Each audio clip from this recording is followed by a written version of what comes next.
Hello everyone and welcome back. My name is Mr. Koval, and in this video I'm going to show you how to use molar ratios to convert between elements and compounds and how to use these conversion factors to solve problems. So here we go. In this problem we're asked to find the maximum mass of tetraphosphorus digoxide that could be produced from 1.09 times 10 to the 4 kilograms of phosphorus, P. Okay, so first of all, I want to point out that the maximum mass, don't get stuck on this word maximum. There's no distinction between what is the mass of tetraphosphorus digoxide versus what is the maximum mass. Maximum is just like stressing mass. You don't really need to focus on the maximum. So that's not really important. The important thing is that they're asking you to find the mass of tetraphosphorus digoxide that could be produced from this amount of phosphorus. So, what do we need to do? We need to convert from phosphorus to the tetraphosphorus digoxide. So, anytime you are converting from one substance to a different substance, you need to use the mole ratio to convert sometime during the process of the problem. Okay, so when we're given grams, and I know that, okay, so if I'm given some sort of mass, right, and I know I got to convert from one substance to another substance, therefore I'm thinking, okay, I have to use mole ratio at some point. So therefore, I need to get this into moles. I can't use a mole ratio unless I have moles. So that's my first target. So I need to convert to mole somehow. So I'm going to start with the given. So they give me this. So they give me 1.09 times 10 to the 4 kilograms of phosphorus, P, over 1. So my goal here, at least in the short run, is I need to get to moles of phosphorus. Once I get to moles of phosphorus, I can use the mole ratio between phosphorus and the tetraphosphorus digoxide to convert from phosphorus to moles of tetraphosphorus digoxide. So let's take one step at a time. So I have kilograms. If I could convert this to grams, right? How do I get to moles? How do I go from mass to moles? Well, you should be thinking molar mass. Molar mass is the relationship between the number of grams a substance has to 1 mole of that substance. So if I can get to grams, then I can use the molar mass to convert to moles. So this is the thought process that you should be going through. So I have kilograms. I need to get to grams. So I'm going to use my knowledge, my understanding of the metric system, that I know that kilo means 1,000. So 1 kilogram is equal to 1,000 grams. So I can use that as a conversion factor. So I'm going to do that. So 1 kilogram is on the bottom. 1 kilogram of phosphorus is equal to 10 to the 3 grams of phosphorus. I'm going to shorten that a little bit. So now grams of phosphorus cancel out. I have grams.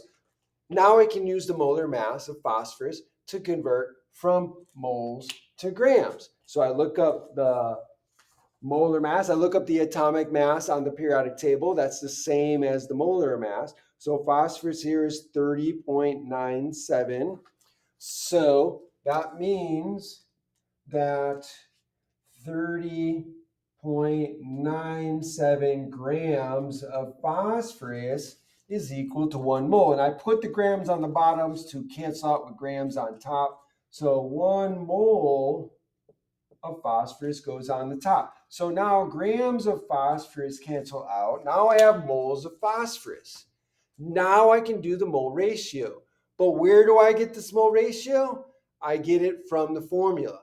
What's the formula? That's what you have to find out. So we need to convert the name of our substance to the formula. If you don't know how to do that, go see my video on how to go from the name of a covalent compound to the formula of a covalent compound. I have a couple of videos that go over many examples and I explain that.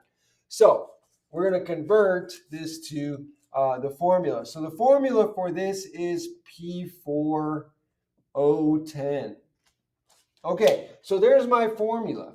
And straight from the formula, you can see what the mole ratio is. So for every one of these, right, I get 4 phosphorus. So for every 1 molecule of my tetraphosphorus digoxide, I get 4 of the phosphorus atoms. So therefore, the mole ratio is 1 of these to 4 of those. Okay, so there's my mole ratio. So now I'll set it up. So since I have moles of phosphorus here, I'm going to put moles of phosphorus on the bottom. 4 moles of phosphorus on the bottom and 1 mole of my tetraphosphorus digoxide on the top. So moles of phosphorus cancel out. Now I have moles of my tetraphosphorus digoxide on the top. Did I say bottom? So I mean on the bottom. So now this is on top. And then what are they asking for? They want to know what is the maximum mass. They didn't tell us whether it's grams or kilograms. Since we're given kilograms here, we probably should convert to kilograms because it's probably going to be a large number. So we're going to keep going. So now I have moles of my tetraphosphorus digoxide. I need to get to mass. What's the conversion between moles and mass? Yes, you guessed it, the molar mass again, but this time we're using the molar mass of the tetraphosphorus digoxide. So we got to calculate that out. And the molar mass, I think I have enough space here. Yep. The molar mass of this is going to be 283.889. So 1 mole is going to go on the bottom. So 1 mole of the P4O10. So that's on the bottom. And then the molar mass, the grams, 283.889 grams of the P4O10 on the bottom. Oops. Let me fix that a little bit.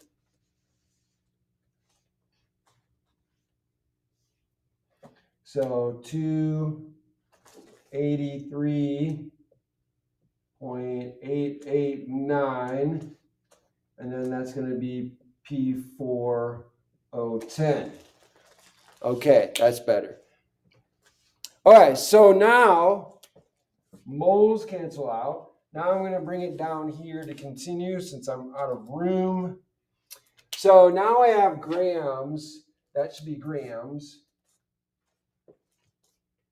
And so now I'm going to convert to kilograms, and I'm going to use the same ratio here, except I'm going to flip it because I have grams on top. I'm going to have grams on the bottom. So 1,000 grams of P4O10 on the bottom, and then 1 kilogram of P4O10 on the top.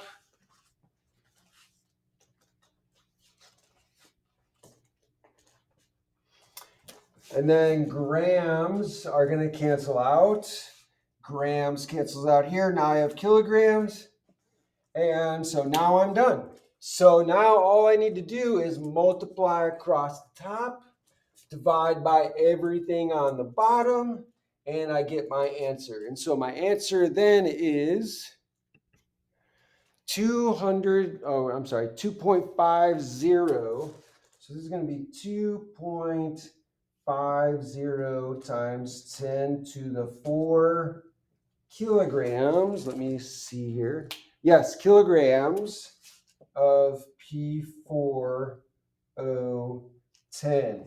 And so that is the maximum amount of mass in kilograms that we can get of the P4O10 from this amount of phosphorus. And so again, the last thing I want to again talk about is the number of sig figs. So for those of you interested in sig figs, the reason we have 3 sig figs here is because when you're multiplying and dividing, the rule is that your answer should have the same number of sig figs as the measure with the least number of sig figs. So if you look here, we have 3 here, and we're going to ignore anything that's exact.